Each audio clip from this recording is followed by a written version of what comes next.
These little cheap mics, little cheap cables from Guitar Center. Shit. Okay. Now let me see. I gotta bend the cable all up for it just to work right and shit. Test. Okay. Hope y'all mind. I'm finna tap me some. I don't know y'all. Again, look, it's early in the morning. I'm finna tap me some. I just got me some. Okay, today what I want to talk about are gods and before the gods. You can say, what? A time before the gods? Yes. A time before the fucking gods. Where can we crack this bitch off today? So, I just want to, I was reading this little introduction, this African Myths and Legends book. This is it says edited by J.K. Jackson, forward by Dr. I don't even know how to pronounce this shit. Well, let's say, look, whoever it's got a forward by somebody, but I guess the main shit is edited by J.K. Jackson. In the introduction to this shit, it's got some shit in here. I'm just going to cover this shit because it's at the tip of my study. I don't want to feel like I'm no expert on this shit. I'm just, while it's hot in my pot, and try to talk about some of the shit. I think this is interesting. Before the gods, real quick, Budge, E.A. Walis Budge got a book From Fetish to God in Ancient Egypt, where he basically talk about how all this shit that you see in Egypt, it come from fetish. We also gonna be using, these are just some books I'm finna be using to go through some of this shit. We also gonna be using a Hermetica because it talks about how to make a god. Okay, so we're gonna start in this I was in this African Myths and Legends, and it's just talking about different myths, different types of legends. If you go into the table of contents, it's gonna give you like basically African mythology introduction, and that's kind of what I was going through. But peep some of the sections. You got myth and origin, death and afterlife, big in African myth, animal stories and fables, big in African myth. Stories of wit and wisdom, big in African myth. So I was over here, I think I was reading the introduction, and I was going through, and it's talking about, different, what's it going through? It's got an introduction, vast continent, isolation, then colonialism, African storytelling, a diverse mythology, origins of the world. You get the supreme god, the great serpent, the first man and woman, witchcraft and sorcery, sorcerers and witches. And then it gets to this section about the forest. And I said, okay, this is interesting. Keep talking that shit. It's in here talking about, so the section on the forest reads, other Central African people regard the forest as being the other or spirit world inhabited by dwarf demons or imps, the Elokos, who feed off human flesh. Anyone entering their world must perform certain rituals. Sorcerers carve a fetish or piece of wood taken from the spirit world, which therefore possesses magical properties, and use it to kill their enemies. Every tree has its spirit, which survives in the wood even after it has been chopped down and made into a hut, drum, or boat. Without the spirit's goodwill, the carved item will bring only bad luck. Do you get what this? Okay, so this is the essential essence of most of this God shit. Peep this shit. So just it's talking about. Now peep this shit. I'm gonna read this sentence one more time because this is the part I want you to get. Sorcerers carve a fetish or a piece of wood taken from the spirit world, which therefore possesses magical properties, and use it to kill their enemies. Every tree has its spirit, which survives in the wood even after it's been chopped down and made into a hut, drum, or boat. Without the spirit's goodwill, the carved item will bring only bad luck. This is essentially the essence of the fucking God. Let's go to, I want to show you something else real quick. In the Hermetica, It's a section in here. I'm in now. The Hermetica I'm in is the Brian Copenhaver. This is the one everybody like. There's an older one be having crazy shit in it too. People don't like WPs. Don't like this one. Just the we can go through both of them though. To be dead honest. Let's see this one. This one. I think people don't like this one. The what is this? Walter Scott, because I think it's incomplete. It's before they found the what you call them, right? Dead Sea Scrolls and the Nag Hammadi Library and all that shit. So it's got missing shit. The Copenhaver is supposed to be a little more complete because it's got those fill-ins from what was missing or what was found, basically. We finna look in this Hermetica, and it's a section I want y'all to see.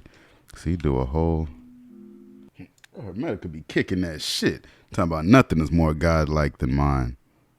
Nothing more active, more capable. Nah, this should be talking that shit. Okay. Nothing is more godlike than mine. That is so crazy. Hold on, let me see. Did I put it in this one? But then they discovered the art of making gods. To their discovery, they added a comfortable power arising from the nature of matter. Because they could not make souls, they mixed this power in and called up the souls of the demons and angels and implanted them in the likeness throughout holy and divine mysteries. Hence the idols could have the power of good and evil. Wow. He's like, this is, okay, real quick. This is in Asclepius. This is in the Asclepius chapter. What is this? Yeah, it's just the Asclepius chapter. To me, this Asclepius is like the sun. The holy book of Hermes Trismegistus addressed to Asclepius. I'm on page 90. If you go to section, this might be 38, or verse 38 or whatever this. They got like different sections for each one of these chapters. So I'm in Asclepius section 38. He asks a question. He says, and the quality of those gods who are considered earthly, what sort of thing is it, Trismegistus? He answers, it comes from a mixture of plants, stones, and spices, Asclepius, that have in them a natural power of divinity. And this is why those gods are entertained with constant sacrifices, with hymns, praises, and sweet sounds in tune with heaven's harmony, so that the heavenly ingredient, enticed into the idol by constant communication with the heaven, may gladly endure its long stay among humankind. Thus does man fashion his gods. So I just want you to get some of that. They talking about basically, and this ain't even really it. There's a section, so I ain't even finna go into what I was just reading. Be talking that shit, nigga. Hold on. Be in here talking that shit. Hold on. All that banging on your set, that shit was going on way back in fucking ancient Egyptian times. Talking about what set you from. What city you from, nigga? You ain't from my hood. Them niggas is like, you ain't from my hood, nigga. That is wild, nigga. Egyptian niggas was wild. Like, you ain't from my set, nigga. Shit over here, nigga be like, it's about that set shit over here, bitch. Be like, it's about that Hathor shit over here, bitch. Be like, it's about that Ra shit over here, bitch. It's about that Thoth shit over here, bitch. Be banging on niggas. That's wild. About what God you claim? Throw your God up if you throw your God up if you bout it, nigga. Like talking about what God you claim, nigga. Where your grandmama live? What temple your grandmama go to, nigga? Nigga say we gonna see. What temple your grandma go to, nigga? See if you from around here, nigga. You say Neptese or somebody the wrong bitch and get hemmed up. Neptese, nigga. Get this nigga. Anubis, nigga. Get this nigga real quick. Yeah. If I can find this shit. I want to find this shit. I think that's where we start to get into some of this shit. Okay. Hold on. I had to go back and backtrack. I did not have this shit. I apologize. I did not have this shit highlighted. But let me see. I'm finna highlight this shit today. This shit finna get some highlightation today. Look at this shit. Hold on. Okay, it's a whole little section in here about Egyptians. Hold on. I'm finna I'm gonna go through some of this shit. Okay. Says, I'm confused, Tresmajestus, but I gladly agree to what you say, and I find mankind most fortunate to have attained such happiness. He says, mankind certainly deserves admiration as the greatest of all beings. All plainly admit that the race of God sprang from the cleanest part of nature, and that their signs are like heads that stand for the whole being. But the figures of gods that humans form have been formed to both natures, from the divine which is purer and more divine by far, and from the material of which they were built, whose nature falls short of the human. And they represent not only the head, but all the limbs and the whole body. Anyways, mindful of this nature and origin, humanity persists in imitating divinity, representing its gods in semblance of its own features, just as the Father and Master made his gods eternal to resemble him. Are you talking about statues, Tresmajestus? Statues, Asclepius? Yes. See how little trust you have? I mean statues ensouled and conscious, filled with spirit and doing great deeds. Statues that foreknow the future and predict it by lots, by prophecy, by dreams, and by many other means. Statues that make people ill and cure them, bringing them pain and pleasure as each deserves. Was it meant to is the doctrine of spirits embodied and attached to or conveying influence through certain material objects. That's what a fucking fetish is. Talking about a spirit in some physical shit, basically. And this is in this from Fetish to God in ancient Egypt. Budge got a whole section in here. If you go to, what is this, the second section, part 1, section 2. Part 1, section 2. It's on page 57. All the authorities agree in saying that the word fetish is derived from the French word, from the Portuguese ficticio, which is from the which in its turn comes from the Latin fictitious. But the views which are current as of what fetishism is are divergent and in some cases absolutely contradictory. There seems to be no doubt that there are several kinds of fetishism, but the ancient Egyptian form of it's best described by E.B. Taylor. He gives a couple names. Goblet de Alavia. I'm not sure how to pronounce some of these names. According to Taylor, fetishism is the doctrine of spirits embodied in or attached to or conveying influences through certain material objects which become vessels or vehicles or instruments of spiritual beings. That Statue of fucking Liberty on Ghostbusters was a goddamn fetish. Done. Done. That's what that shit is. So all this shit is saying, all this shit is African. Hermes is fucking African in origin and shit. Thoth and all that shit is coming out of Africa, Egypt, all that shit. It's talking about, this shit is talking about this. Where did this shit say? This African book was talking about from Central Africa. That's where this shit started up. Central Africa. Every tree has its spirit which survives in the wood even after it's been chopped down and made into a hut, drum, a boat, whatever the fuck. The spirits are still in that shit. You can carve whatever you want into that bitch. Talking about it's got a nature or a spirit. This is the Netaru. This is what they made the fucking gods from eventually. Was talking about, oh, this shit got a little spirit. It's got a style. Like just think of spirit. Alcohol spirits, they all got different flavors. They all got different natures, if you will. You can't drink something dark and act like it's the exact same as some light shit, because it's gonna be a little different. Y'all might both get fucked up, but the vibe gonna be a little different depending on what you drinking on. You know what I'm saying? You ask some nigga drink some Everclear, he gonna be just like the nigga who's over there sipping on some whiskey. Probably not. Probably two different kind of drunks. But there you fucking have it. That's the fucking fetish. Before there was fucking gods, there was fucking fetishes.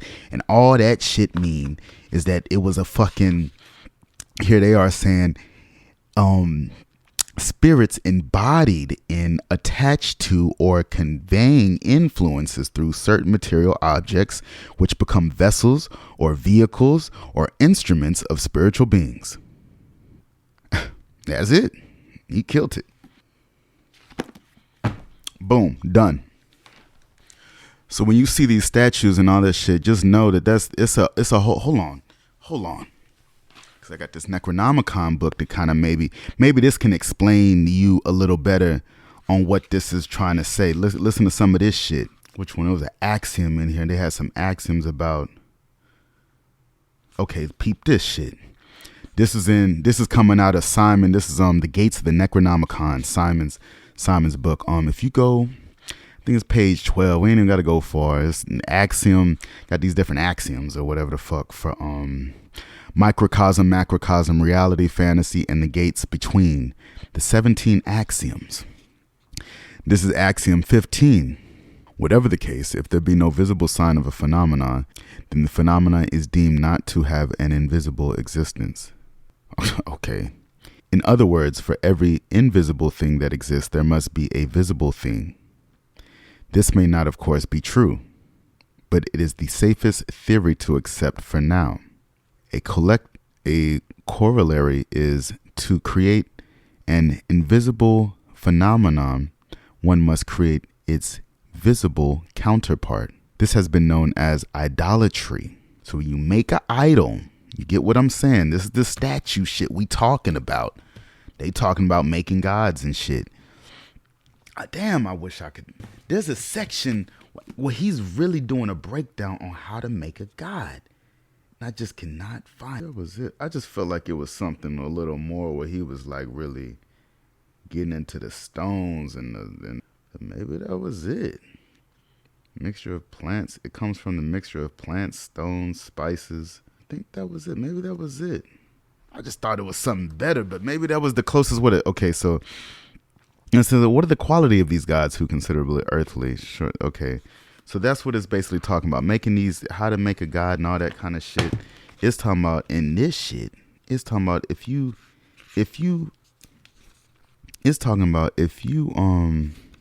to create an invisible phenomenon, one must first create a visible counterpart. This has been known as idolatry. They don't want you making no physical gods because it makes something invisible, niggas. You get it? And when more than one eyes or mind get locked onto this thing, gets locked on, or it creates a group or what you call that shit, like a collective unconscious. Okay. So all gods of some sort have this collective unconscious. Let's continue.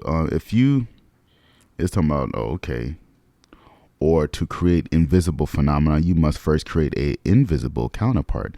This has been known as casting a spell. You might want to fucking debate if a prayer can be a spell. You taking this invisible shit and making it some kind of way physical. That's interesting. You can freestyle a spell just like you can freestyle a prayer. There ain't nothing but your intentions. One might be a little more beggy. One might be demanding. One might be asking. The prayer usually asking is usually lowly. A spell kind of little. Get your ass, get busy, nigga. There's a difference. So you didn't see I done gave you 3 books. African Myths and Legends by edited by J.K. Jackson.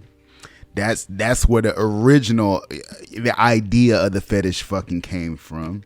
Then you got fucking Budge, where he fucking explained from fetish to God in ancient Egypt or whatnot. You got the goddamn Hermetica, Copenhaver talking about fucking what the fuck a god is and all that shit, what they use to make gods. And I got the Necronomicon over here fucking explaining what the fuck what's the fucking point in a idol in the first place? What you doing that for? So the Necronomicon by Simon, Hermetica by fucking Copenhaver, From Fetish to God in Ancient Egypt by Budge, and African Myth and Legend by Jackson. There's some bibliography. Don't take my fucking word for it. Go look this shit up your damn self.